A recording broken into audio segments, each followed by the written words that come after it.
बिस्मिल्लाहिर्रहमानिर्रहीम। अस्सलाम वालेकुम व्यूअर्स। तो आज हम फ़र्स्ट ईयर के हवाले से जो ऑब्जेक्टिव पोर्शन को डिस्कस करने जा रहे थे उसकी लास्ट वीडियो में बनाने जा रहा हूँ।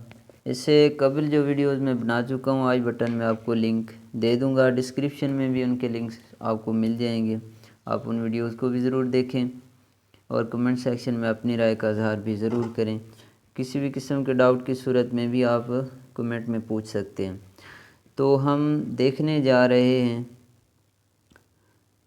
वाइल के इस्तेमाल का रूल कि जब हम एक जुमले के अंदर वाइल को देखते हैं तो फिर हमें क्या करना होता है, उसे हमें यानी वाइल हमें क्या आइडेंटिफाई करवाता है। When there are two actions happening at the same time and you see while use past continuous tense with one action and past indefinite tense with the other action। कि जब दो काम हो रहे हों और while हमें नज़र आए, दो क्लाजेज़ हों, दो डिफरेंट एक्शंस हो रहे हों और एक में हमें while नज़र आए, तो हमें चाहिए कि हम जो वाइल वाला पोर्शन है उसमें पास्ट कंटिन्यूस टेंस का इस्तेमाल करें और जो दूसरा पोर्शन है उसमें पास्ट इंडेफिनिट टेंस का इस्तेमाल करें। एग्जाम्पल देख लेते हैं इसकी। While I was reading. अब देखें, पहला वाइल के साथ शुरू हुआ तो हमने पास्ट कंटिन्यूस टेंस का इस्तेमाल किया। While I was reading my friend called. अब ये सेकंड फॉर्म ऑफ वर्ब क्या है, ये बता रही है कि पास्ट इंडेफिनिट टेंस को हम यूज़ करें। तो ये ऑलवेज़ जहन में रखें कि जब भी हम देखेंगे कि दो एक्शंस एक साथ हो रहे हैं और वाइल का इस्तेमाल किया जा रहा है, तो जो पहला हिस्सा होगा वाइल के साथ हम पास्ट कंटिन्यूस टेंस का इस्तेमाल करेंगे और जो दूसरा हिस्सा होगा उसमें पास्ट इंडेफिनिट टेंस का इस्तेमाल करेंगे। अब नेक्स्ट वन देख लेते हैं जी कि यूजिंग नो सूनर देन। अब नो सूनर और देन इनका कॉम्बिनेशन होता है, यानी एक अगर क्लास नो सूनर के साथ है तो दूसरी देन के साथ आएगी। When we use no sooner than we are talking about two actions where the second one happens right after the first. ठीक है, तो इनको जब दो एक्शन एक साथ हो रहे होते हैं और एक जो है वो दूसरे के फ़ौरन बाद होता है, एक साथ नहीं हो रहे होते, एक के बाद दूसरा फ़ौरन होता है, तो फिर उसको करने के दो तरीके हैं।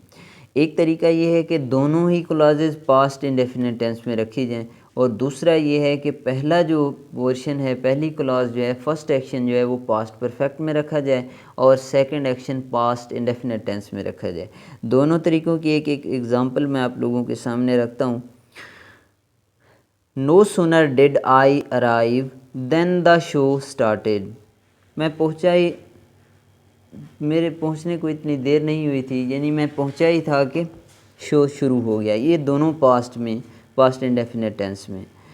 अब इनकी देख लेते हैं पास्ट परफेक्ट के हवाले से कि no sooner had I arrived than the show started. अब जो फर्स्ट वन क्लॉज है वो आ गई है पास्ट परफेक्ट में और सेकंड वन है पास्ट इंडेफिनिट टेंस में। मानी एक ही है लेकिन इनको दो तरह से किया गया।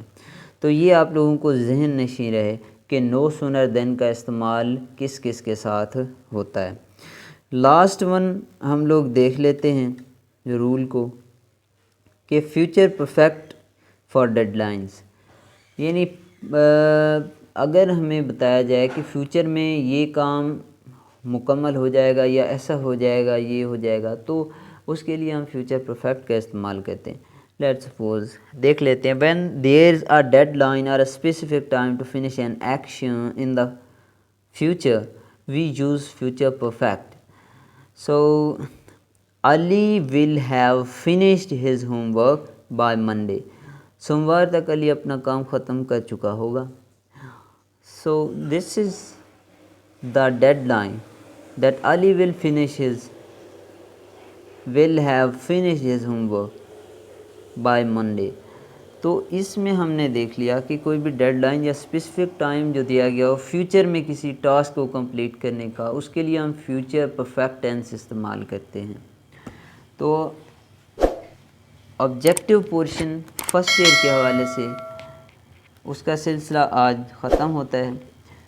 फर्दर जो है मैं इंशाअल्लाह बेसिक कॉन्सेप्ट्स का जो सिलसिला मैंने शुरू किया है उस पर 1 बाय 1 वीडियोज़ अपलोड करता रहूँगा और मिलते रहेंगे इंशाअल्लाह।